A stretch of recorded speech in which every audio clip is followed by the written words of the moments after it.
Dr. Urzo. I'm so excited to be here to talk about this medication. I've been working with it for 31 years. And one of the things you're going to find out here today is why it works and how it works. And we're going to talk more about how we use it and how not to use it, because we've already been proven how not to use it.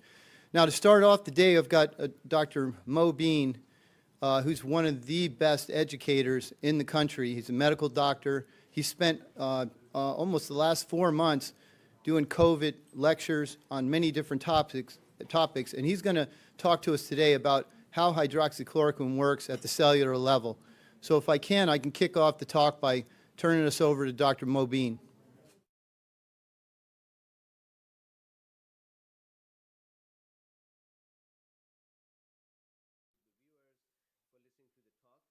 So I'm going to share my screen and very quickly talk about the mechanism of action of hydroxychloroquine.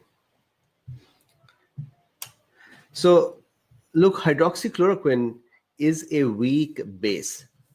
That is a primary action that we use this drug for in case of malarial infections. What happens is that in case of malarial infection, when we give hydroxychloroquine, hydroxychloroquine enters the malarial plasmodium and goes into its lysosomes. These are, you can think of those as the stomachs of the plasmodium. It enters there, hydroxychloroquine, and reduces the acidity. So as it is a weak base, the stomach of the plasmodium needs acidic environment to be able to digest the food particles it is eating. And when hydroxychloroquine is present and it makes it all less acidic, then that stomach of the plasmodium stops working, and that causes the plasmodium to die. This is a similar mechanism that we use in case of the COVID-19 as well. So let's very quickly see how our cells and how our hydroxychloroquine works within our cells to help us be protected from the coronavirus. And this is possible with other viruses as well. So here, let's say this is our cell, and this is the nucleus of the cell. What happens is that the coronavirus, I think we all know that it binds to ACE2. We call it receptor. It is actually an enzyme present on the surface of our cells, but we call it a receptor because it allows the coronavirus to bind. So let's say here we have a coronavirus. Coronaviruses have spike proteins on them. These spike proteins, or S proteins, are the ones that they use to bind with our ACE2 receptors on our cells.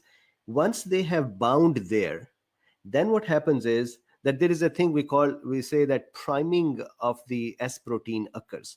That means that the S protein with one of our enzymes is broken down into two components, and then one component holds on here, the other component binds with our cell membrane, and then this virus starts fusing with the cell membrane. So if I can make it over here, let's say this would start fusing here. So this is the virus envelope now that has fused with our cell membrane.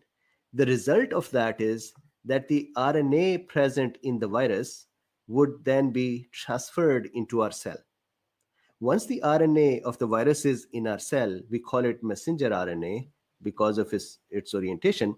Once it is inside our cell, this RNA would start helping make more viruses.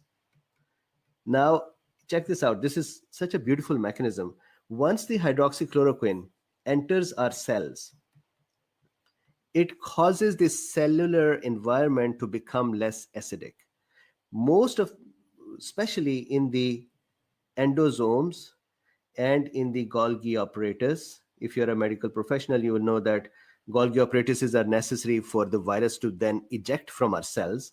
Similarly, endoplasmic reticulums are small structures here that help make the virus. So generally, we can say that intracellular machineries that are being used by the virus now, these machineries in the presence of the hydroxychloroquine will become less acidic.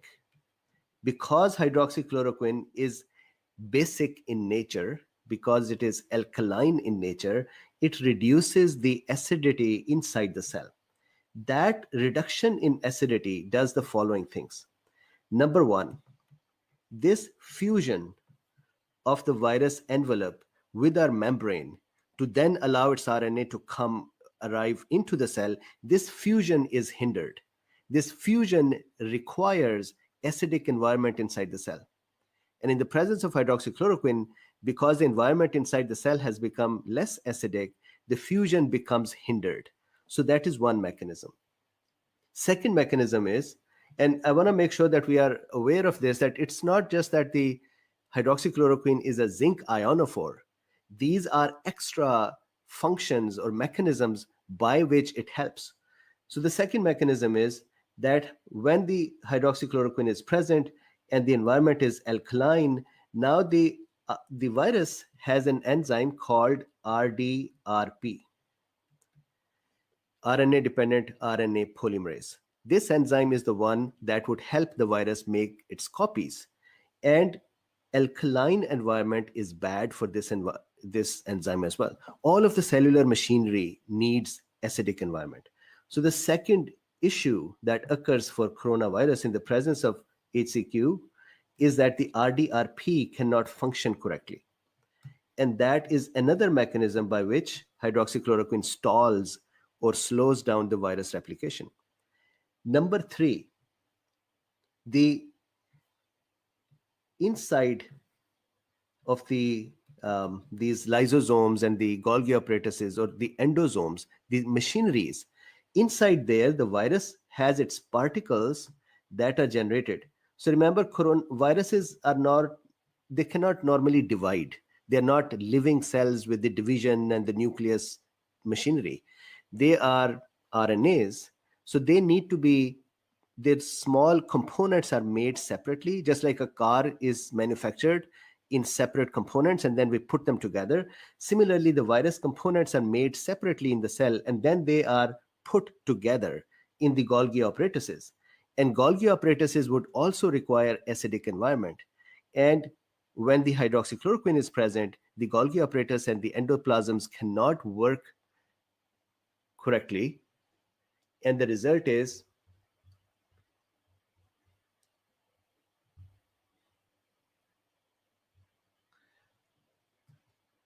so they cannot work. Sorry, I was looking at the comments. There was some comment about the video. So now that the endoplasmic reticulums are not able to work correctly, that means the assembly of the virus cannot occur correctly as well, or cannot occur. So virus assembly is stalled as well. So that is the third mechanism. A fourth mechanism is that hydroxychloroquine acts as a zinc ionophore. Zinc is a charged particle. It has 2+ charges on it. And charged particles cannot cross our cell membranes and go into the cell because our cell membrane is neutral and it would not allow the charged particles to cross from here. So we need some sort of a channel through which the zinc can go in. And if the zinc enters the cell, then the zinc can attack the virus enzyme RDRP as well and stall its function, which is sort of an antiviral effect of zinc. But this effect would only occur if zinc can enter the cell. So hydroxychloroquine, the next mechanism of action is that hydroxychloroquine would act as a zinc ionophore. And once it acts as a zinc ionophore, it gets inserted in the cell membranes as a channel and allows the zinc to come into the cell. And once the zinc is inside, it would go independent of the hydroxychloroquine and work on RDRP enzyme and stall the viral replication. A fifth mechanism, which is also very interesting, I love this mechanism. What happens is that these ACE2 enzymes, when these are produced, remember the ACE2 enzymes we just talked about? These are the enzymes that act as a receptor for the coronavirus. When these enzymes are being formed inside the cell, I call them, we give these enzymes a candy to then go and do their function. So when these enzymes are formed, the last amino acid on the enzyme needs glycation. What does that mean?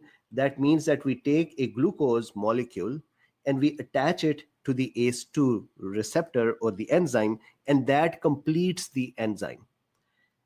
Hydroxychloroquine interferes with the last amino acid glycation of the ACE2 receptors. The result of that is that when the ACE2 appears on our cell's surface, it has a slightly different shape compared to the regular ACE2 enzymes because one glycated amino acid is not glycated.